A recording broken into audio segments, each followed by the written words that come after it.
ایک دن کے اعتکاف کا ثواب یہ ہے کہ حق تعالی شانہ اس کے اور جہنم کے درمیان 3 خندقیں حائل فرما دیتے ہیں، اور ہر خندق اتنی بڑی ہے جتنا سارا جہاں، اور ایک دن سے زیادہ جس قدر زیادہ دنوں کا اعتکاف ہوگا اتنا ہی اجر زیادہ ہوگا۔ علامہ شعرانی رحمۃ اللہ نے نبی کریم صلی اللہ علیہ وسلم کا ارشاد نقل کیا ہے کہ جو شخص عشرہ رمضان کا اعتکاف کرے اس کو 2 حج اور 2 عمروں کا اجر ہے، اور جو شخص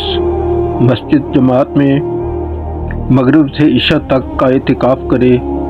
کہ نماز قرآن کے علاوہ کسی سے بات نہ کرے، حق تعالی شانہ اس کے لیے جنت میں ایک محل بناتے ہیں۔